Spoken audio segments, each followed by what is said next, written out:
Hello മക്കൾസ്, Babu സാറാണേ. മക്കളെ, നമുക്ക് SSLC ഹിന്ദിയിൽ പഠിക്കാനുള്ള ഏറ്റവും പ്രധാനപ്പെട്ട ഒരു ചാപ്റ്ററാണ് ഗലീലിയോയുടെ ചാപ്റ്റർ. ഈ ഗലീലിയോയുടെ ചാപ്റ്ററുമായി ബന്ധപ്പെട്ട് നമുക്ക് ഉറപ്പായിട്ടും 4 മാർക്കിന് ചോദിക്കാവുന്ന ഒരു ചോദ്യമാണ് നമ്മൾ മനസ്സിലാക്കാൻ പോകുന്നത്. പെട്ടെന്ന് തന്നെ അത് മനസ്സിലാക്കി കഴിഞ്ഞാൽ നമുക്കത് എല്ലാ രീതിയിലും നമുക്ക് സെറ്റാക്കി മൈൻഡിലുണ്ടെങ്കിൽ അതിന് മുഴുവൻ മാർക്ക് നമുക്ക് നഷ്ടമാകാതെടുക്കാൻ പറ്റും. ഏതാണ് ആ ചോദ്യം? മാച്ച് ദ ഫോളോയിങ് ആണ്, സഹി മിലാൻ കരെ എന്നാണ് നിങ്ങളോട് ചോദിക്കുക. ഗലീലിയോ എന്ന ചാപ്റ്ററിൽ നിന്ന് മാച്ച് ദ ഫോളോയിങ് എന്നാണ് ചോദിക്കുക.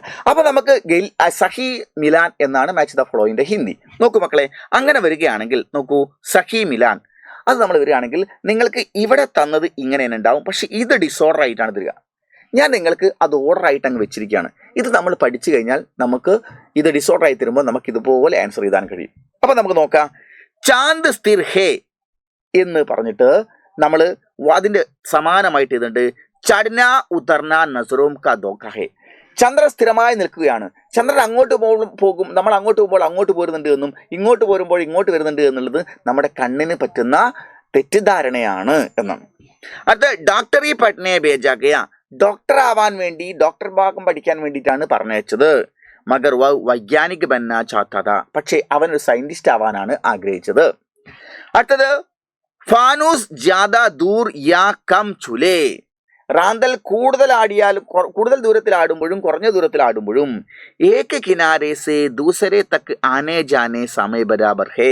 ഒരറ്റം മുതൽ മറ്റേ അറ്റം വരെ പോയി വരാനുള്ള സമയം ഈക്വൽ ആണ് എന്ന് പറഞ്ഞാൽ അങ്ങോട്ട് പോകാൻ എത്ര സമയം എടുത്തോ അത്രയും സമയം തന്നെയാണ് ഇങ്ങോട്ട് വരാനും എടുക്കുന്നത് എന്ന്.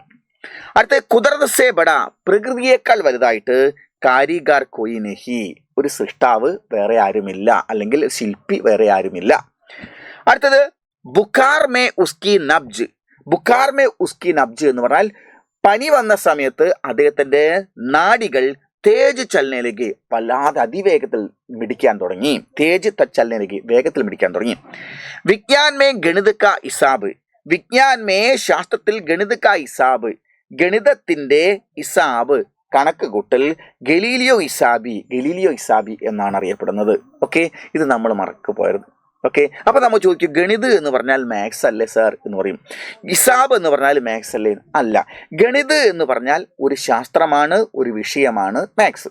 എന്നാൽ ഹിസാബ് എന്ന് പറഞ്ഞാൽ കണക്കാണ്. കണക്ക് എന്ന് പറഞ്ഞാൽ മാത്സിനെ കൈകാര്യം ചെയ്യുന്ന രീതിയാണ് നമ്മൾ കണക്ക് എന്ന് പറയുന്നത്. അപ്പോൾ എനിക്ക് കണക്കറിയില്ല എന്നാൽ ഗണിതം എന്താണെന്നറിയാം, അതൊരു വിഷയമാണെന്നറിയാം, അതൊരു ശാസ്ത്രമാണെന്നറിയാം. ആ ഗണിതത്തെ കൈകാര്യം ചെയ്യുന്ന രീതിയാണ് നമ്മൾ കണക്ക് എന്ന് പറയുന്നത്. ഓക്കെ, അപ്പോൾ അതുകൊണ്ട് നമ്മൾ ഗണിതും അതുപോലെ തന്നെ ഹിസാബ് വരുമ്പോൾ കൺഫ്യൂഷൻ ആയിരുന്നു. ഓക്കെ, അപ്പോൾ ഇത് നന്നായിട്ട് പഠിക്കുക. നമുക്ക് കൃത്യമായിട്ട് എല്ലാ ചോദ്യങ്ങളുടെ ഉത്തരം നമുക്ക് സ്വന്തമാക്കേണ്ടതുണ്ട്. Okay, by.